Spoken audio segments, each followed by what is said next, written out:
I'm Rachel Anthony. Welcome back to my channel for another Writing Wednesday.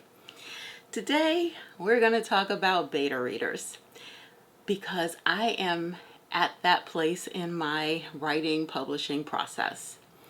So I finished my first draft, I finished my second draft, I went through what I call my audio draft where I let Microsoft Word read it back to me to just make sure the sentences and the prose flows the way I want it to. And so after that, it was time to put it in front of my beta readers. So I wanted to share with you the process that I have chosen to go through to get beta reader feedback. I will tell you that this is a brand new process for me, because it was very haphazardly done for my debut novel, A Time for Us. Again, written over 30 years. So I had beta readers at different intervals of writing that novel, but not as structured as I am now. So what I chose to do was identify a maximum of 5 beta readers. And these are people that I know personally and whose opinion I trust. Of those 5, I got 4 to agree to be a beta reader for me. The one person who declined said that based on what she knows about the story, she felt too close to it and couldn't be objective. And I sincerely appreciated that take. So she will be an ARC reader. So that left me with 4 beta readers, which I think is solid. I have 2 general fiction readers who typically read, just for fun. The other 2 also read for fun. All of these beta readers are vicarious readers of all genres. But 2 just general readers.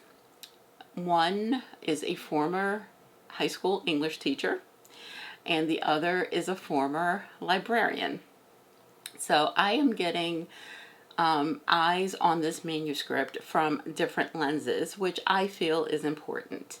I feel that you need that everyday reader to give you feedback, but I'm also looking to my more formally educated in English and literature to give me feedback from almost a copy editor's perspective in addition to a general fiction reader. So I feel like I'm well covered with the readers that I have on my beta reader team. My high recommendation is that you as an author decide what your count, how many people you want to get to be your beta readers. Some people get teams of people, over 15 or so, to be beta readers for them. I feel that would overwhelm me from a feedback perspective. I didn't want any more than 5. I felt like any more than that would be too many cooks in the kitchen. So 5 was a max. 4 is perfect. I didn't want less than 4. If one of the other beta readers that I had identified had opted out, I would have sought out another person because I wanted to have at least 4. So I'm covered there. But what I will show you in this video is the process that I put in place to get the manuscript in front of the readers and to get their feedback. And I might as well go ahead and tell you the name of that novel now because it's going to be all over everything that I'm going to show you in this video. So drum roll, please. The name of the sequel to A Time for Us is Another Again. The way I am starting this process out is I've already given my 4 beta readers a heads up that the manuscript was nearing ready and I would be sending it out in a few days. So they would be on the lookout for it in their emails. So I created an email with the details of high level perspective of what I am expecting from them as beta readers. I list in the email bullet points here of things that I want them to be mindful of as they are reading the manuscript. Things that I call out are, did the story keep you engaged? Were there places where the pacing felt too slow or too rushed? Did any scenes leave you confused or wanting more? Did the characters' actions or decisions feel believable? Were there moments that made you laugh, cry, smile, or stay up later than you intended? And then any typos, grammatical errors, or inconsistencies that caught your attention. So those are the things I kind of wanted to put in front of them before they started reading the manuscript, because the way I have it set up, the feedback form that I have created is for them to complete after they have completed their read. So I wanted them to know kind of what I was looking for before they went into the read. I put that in the email. But then once they get into the Google form, they will be guided through step-by-step things that specific questions that I have for them. So let's go ahead and look at the Google form. So the Google form I created for this is comprised of 8 sections. This is the cover or the landing page where users will find once they click the link in the email. And here I am capturing their email address, so I know which beta readers' feedback this form is capturing. This is a required field in my form. You, as you're creating the form, you get to decide what fields are required and what fields are optional. So in addition to the email capture that I'm doing here, I just give another bit of an overview, thanking them for being a beta reader and telling them how much I really appreciate their feedback. So once they enter in their email address, they can click next and go to the next part of the form. The next part of the form is reader details for me. So again, it's thanking them for being a part of my beta reader pool and being a part of the journey with me. And then here is where I capture their name, and then for them to give me an overall star rating of how they would rate the book after reading the manuscript from 1 to 4 stars. Reader name is required in this form. The stars, the rating is not. So once they add their name and if they so choose to put their star rating, they can click next to go to the next section of the form. This section of the form is the big picture reactions. So here I say this section helps me understand your overall impression of the story, what you believe the novel is about, at its core, how you would describe it to someone else, and whether the central plot felt cohesive and compelling to you. It gives me insight into whether the themes, premise, and emotional hooks are landing the way I intended. So, most of these questions are required. The only one that isn't required is one of the yes or no questions, and is only if they answered no. So the questions I have on this screen is, what did you take away as the main theme of the book?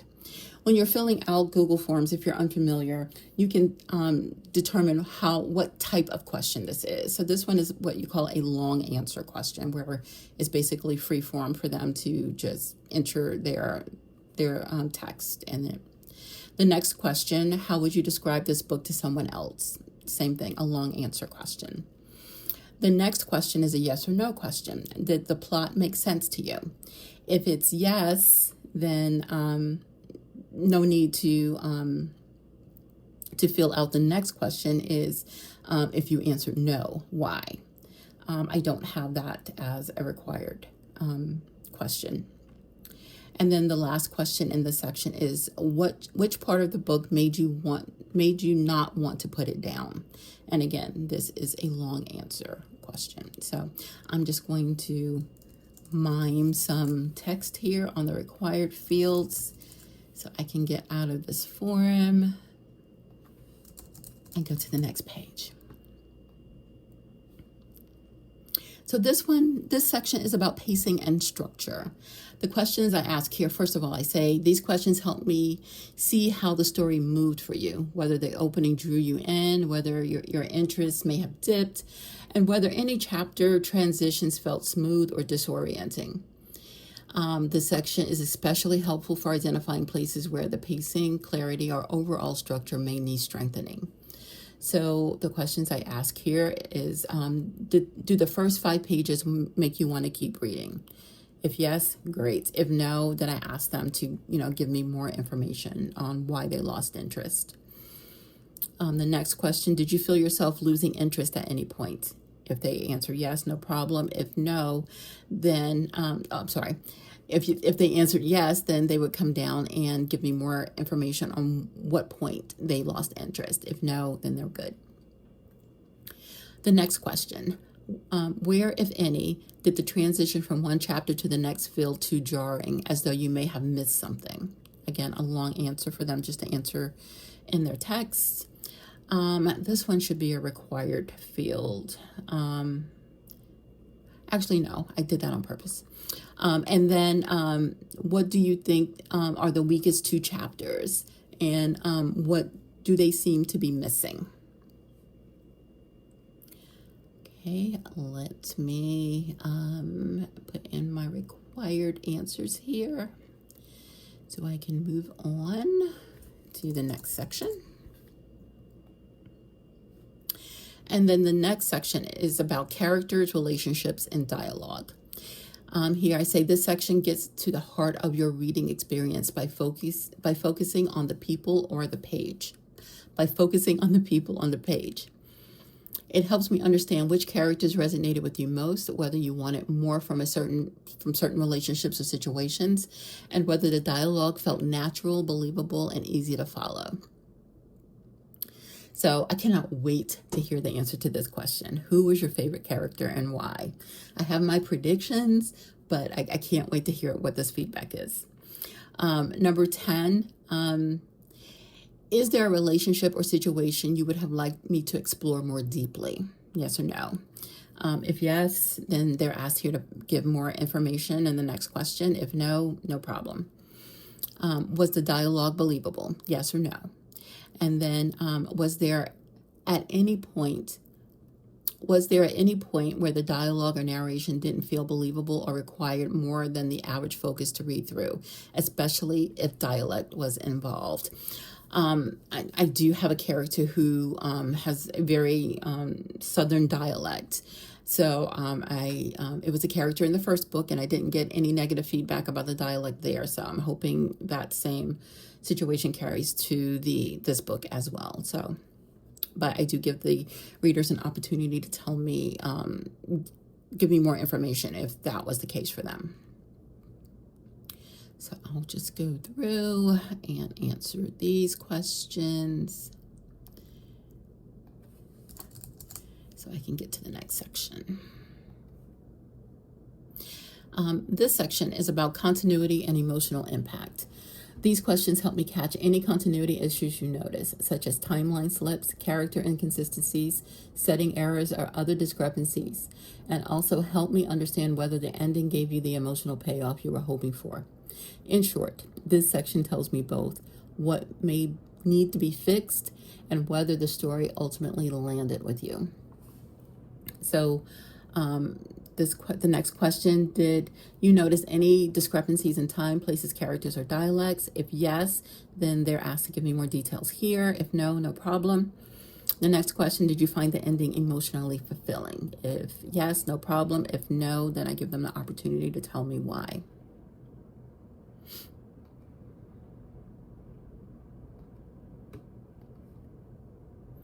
And then the last section here is just a free-form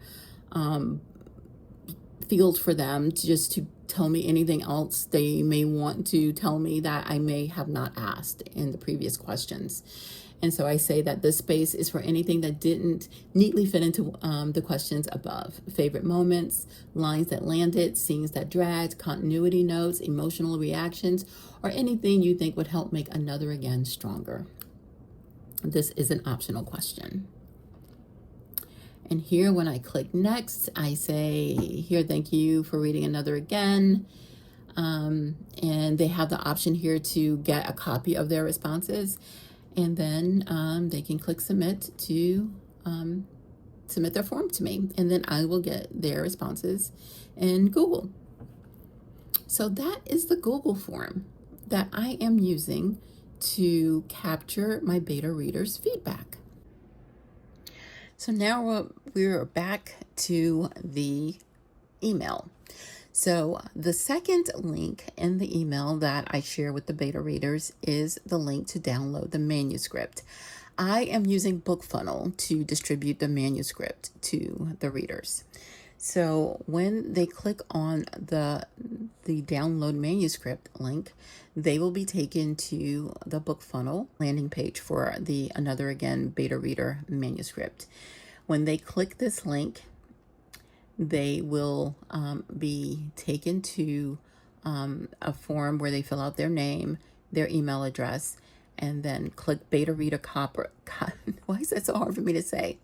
They will click beta reader copy, and a link will be sent to their, they will get an email with the link to download their copy of the manuscript. When they receive the email from, after they click the link in BookFunnel, they will get an email that looks like this. I set up what I wanted my emails to look like to the readers. And I have here the title of the book. And then I say, click the link below to get your copy of Another Again by Rachel Anthony. And then when they click the link, it will take them back to BookFunnel, and they can click beta reader copy. And then they have the option to, in what format they wanted to read the manuscript. They can read it in the BookFunnel app. They can read it in their browser. They can download the PDF, or they can have the PDF emailed to them. So these are the options that I gave my readers to get the PDF of the manuscript. So that is how I am actually distributing the actual manuscript to the readers. So that is my beta reader process. This is the first time I'm doing it this way, so I'm sure there will be many lessons to be learned along the way, and you know that I will share every one of them with you. I will also share what that feedback process looked like as the feedback starts coming in, and then how I plan to incorporate those the feedback that I get from the beta readers. I hope you found this content helpful. If you have any questions at all, please put them down in the comments. And as usual, please subscribe if you haven't already. Like and share with others who you think may find this content helpful. And thank you again for watching, and I'll see you next time for another Writing Wednesday. Bye.